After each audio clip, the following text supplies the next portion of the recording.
Hey guys, Jamie Night Take TV here with my WWE Monday Night Raw preview for the 30th of June 2014, and tonight's WWE Raw takes place from the XL Centre in Hartford, CT, with a fallout from Money in the Bank. No matches have been announced for tonight's show, but new WWE World Heavyweight Champion John Cena, CEO Triple H, Randy Orton, Kane, the Wyatt family, Roman Reigns, Seth Rollins and Dean Ambrose are being advertised. WWE is focusing on the following points for tonight. What will the Authority throw at Cena to reclaim what they believe is theirs? Well, the Authority obviously won't be happy with John Cena walking out as champion, and to be honest, they need to just join the queue. I don't think anyone other than Cena fans are happy with him walking out. Don't get me wrong, I am a Cena fan, but it really could have been given to someone else. Maybe Sheamus could have had it. Randy Orton, well, I won't care about Randy Orton, but Kane, I thought Kane deserved it. I thought Kane should have won it and held it and having job to Cena next month. But now Cena is something else. What he's got a record in. He's undefeated in Money in the Bank matches. He's been in 2, he's won 2. Cena always managed to come out on top in big matches, yada yada yada. As well, Michael Cole said that John Cena is the greatest champion of all time. To be honest, I think that's a disgrace, and I think that's an insult to guys like Hulk Hogan, Stone Cold Steve Austin, Ric Flair, for Hulk Hogan. Quite frankly, Hogan is one of the best of all time, and that's a slap in the face to him, slap in the face to Austin for Rock, etc. And I just don't think that John Cena should have come out on top in this match. They're always making him look strong, and sure, you can always argue about what he's done, that he does stuff for charity and etc. And what he does for WWE, like signing autographs, he always shows up. But don't forget, for WWE paying millions, quite frankly, he don't do all that for free. With all due respect to Cena, I just don't think it was right for him to walk out as champion. I would have rather it been someone else, and I am a Cena fan. But it looks like we're definitely going to get the Cena Brock Lesnar match at SummerSlam now, which for WWE ruined by letting out a poster. And boy, I am, quite frankly, I don't really care much for the match, but if you have a brawl, I don't mind it, because the match at Extreme Rules was decent because of a brawl. But I just hope that it's not a basic, simple match with Cena getting dominated and in the end he's come out strong, looking stronger than ever for defeating Brock Lesnar, the person that conquered the Undertaker's undefeated WrestleMania streak. I don't see the Authority doing much tonight to take the belt off Cena. Maybe feed him to Kane, and Kane will try to take him out so Rollins can cash in. But Cena will probably get the better of Kane, take Kane out, and look strong in the process of always. It's John Cena we're talking about. He don't never look weak, he always has to look strong. And as I said, I am a Cena fan. With all the respect to Cena, quite frankly, I would have rather seen Kane go over than Cena. Kane's deserved it more. I know that Cena's always there, but Kane's been there for what? 17 years. 17 bloody years. 5 years more than John Cena. I think that, and Kane's only had like what, 2 World Championship runs. I think that he deserves that. He deserved to win it last night. And I would rather have seen a Kane first Brock Lesnar match at SummerSlam. That would have made sense. Turn Kane's face and Kane go after Lesnar, because Lesnar conquered the streak. Lesnar broke the streak, and now he's trying to take the belt off Kane. That would have been a great storyline, great feud if you ask me. But no, they decided to go on with Brock Cena 3, and I won't be too surprised if we see Brock Lesnar lose again to John Cena, to Super Cena as always. Which to be honest, I'm a little bit disappointed about. If I'm going to tell the truth, I'm disappointed that John Cena came out on top. And Dean Ambrose isn't done with Seth Rollins or the Authority, so I'll take it as he'll still be wanting to go out and try to get revenge on Seth Rollins and Kane for costing him last night. You know, Dean Ambrose had the Money in the Bank 1, but Kane came out of it. Well, did he have a chair? No, I don't believe he did. But he'd come out and he cost Dean Ambrose hitting the chokeslam, and then a tombstone power driver. So at Battleground, I'm assuming it's going to be Dean Ambrose versus Kane. Then at SummerSlam, it's going to be Seth Rollins versus Dean Ambrose. To be honest, I'd definitely see that happening. And quite frankly, I don't really mind seeing that match of Kane versus Dean Ambrose. That is, even if they go down that route. This is just my opinion. I'm assuming they're going to do that. Dean Ambrose will want revenge on Kane for crossing him. And then at SummerSlam, for second biggest pay-per-view of the year, he'll go after Seth Rollins and finally get his revenge on him for turning on the Shield a while back. But Dean Ambrose promised that he isn't done with the authority or Seth Rollins, and obviously won't be happy with Seth Rollins walking out as Money in the Bank, well, Mr. Money in the Bank, considering that it should have been him if Kane didn't screw him over. So it looks like this feud's going to carry on for a little while longer, and quite frankly, I'm alright with that. So as we just don't see Dean Ambrose keep attacking Seth Rollins, because that'll become old real fast, and quite frankly, I'm already bored of just seeing him go back and forth. I'd rather just see him have a match, maybe for the briefcase, put the briefcase on the line at SummerSlam, but have Dean Ambrose feud with Kane until then. Because that's just my prediction, that we'll see Kane versus Dean Ambrose at Battleground. And because they want to save the inevitable Seth Rollins versus Dean Ambrose match for SummerSlam, they want that for biggest, well, for second biggest pay-per-view of the year. Most likely with Brock Lesnar taking on John Cena, Roman Reigns taking on Triple H, Dean Ambrose taking on Seth Rollins. But to be honest, other than to just keep attacking Seth Rollins and Kane, I don't really know what else they can do with Dean Ambrose.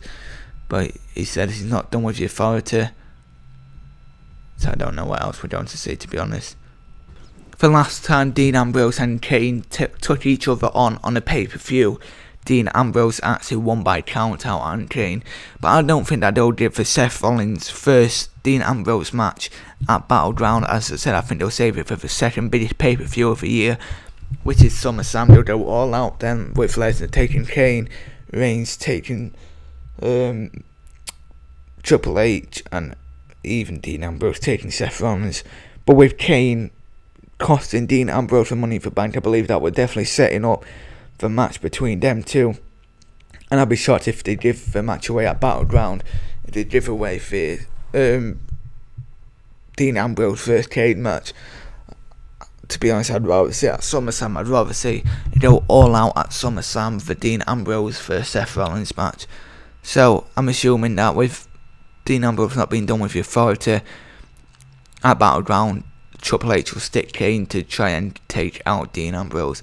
And to be honest, I can definitely see Dean Ambrose going over to look strong in his match against Seth Rollins at SummerSlam.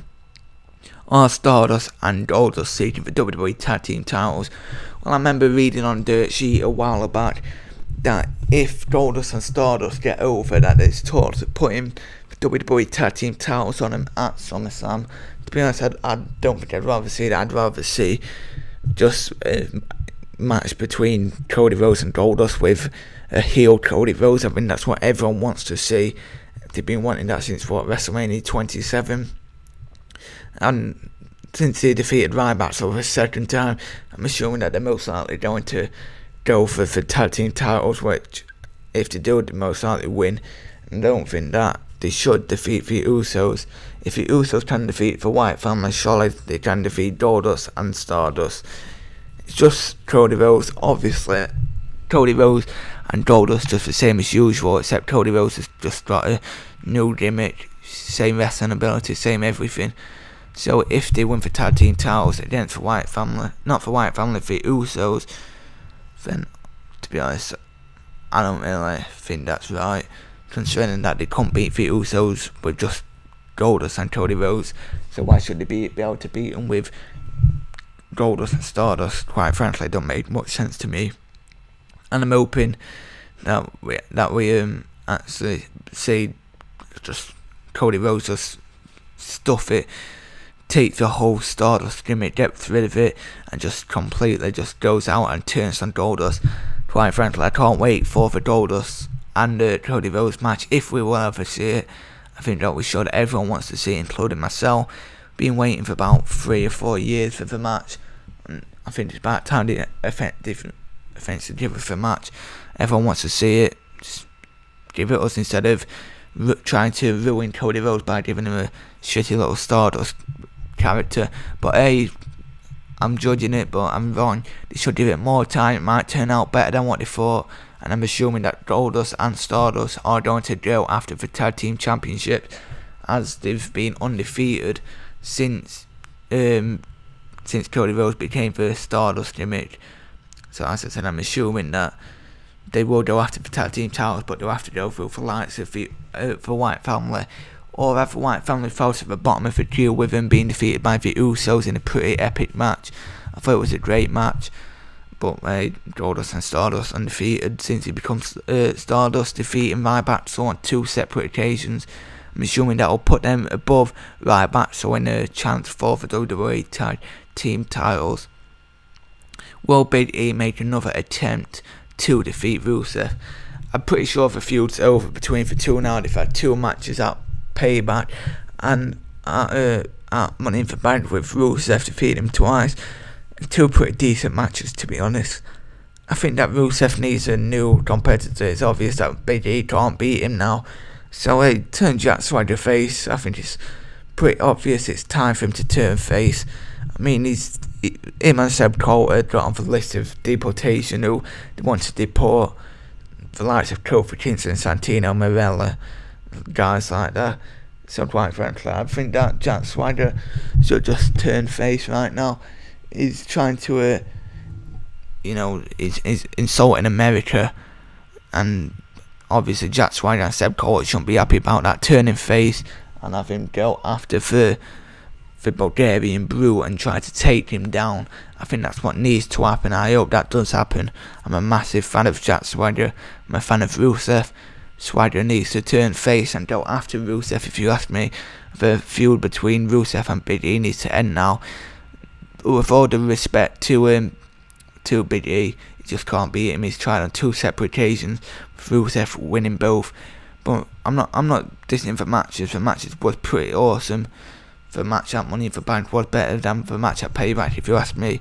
And they've just proven that they can have two big guys like that, put them in the ring, and they'll prove that they can have 2 awesome matches. And I think it's time for Rusev and Big E to go their separate ways. They've had 2 great matches, but it's time for them to find new opponents and try to defeat them. Rusev is undefeated since coming to the main roster. Stick Jack Swagger in front of him and see how Jack Swagger can do. See if Jack Swagger can handle the massive Bulgarian Brute, or see if he can handle it. If he can't defeat Big E, well, about to defeat Rusev? That's the question. And finally, will John Cena last long enough as a champion to deliver on his long-standing promise to give Daniel Bryan a title shot? Not if he has Brock Lesnar to deal with at SummerSlam. However, it's Super Cena, and quite frankly, I do see Cena winning and holding the title, giving Bryan the title shot, and possibly Bryan going over or Cena going over. But I hope that, I'm begging that Brock Lesnar defeats John Cena. With all due respect to Cena, I just want to see the Beast incarnate as champion one more time. Be great to see, especially seeing him hold both titles. The Beast incarnate and the WWE World Heavyweight Champion, Brock Lesnar. Quite frankly, that's what I'd want to see. And I just hope that we do see that. The Beast is awesome, and he deserves the title, but I see John Cena going over for the likes of Kane, Seth Rollins, Brock Lesnar, just so he can keep the belt, so he can give Daniel Bryan the title shot that he promised he'll give him, just to prove the authority run, just to prove that John Cena is a good guy. Cena is a fair champion. He'll give anyone a title shot. I see that happening, to be honest. I don't want it to happen. I'd rather see the Beast, Brock Lesnar's champion. But I won't be too surprised if Cena holds the belt until Bryan's recovered. But as I said, I don't want to see that, if I'm honest. But make sure to tune into Monday Night Raw tonight. I know I will be. It should be pretty awesome. And I expect to see John Cena, the WWE World Heavyweight Champion, coming out on Raw as the WWE World Heavyweight Champion. Quite frankly, I'm not looking forward to that part. But who knows, maybe if the Beast incarnate Brock Lesnar will make his return. a boy can hope. Make sure to tune into Raw, I know I will be. Make sure to follow me on Twitter and like me on Facebook for links or in the description down below. Thanks for watching, like, comment and subscribe.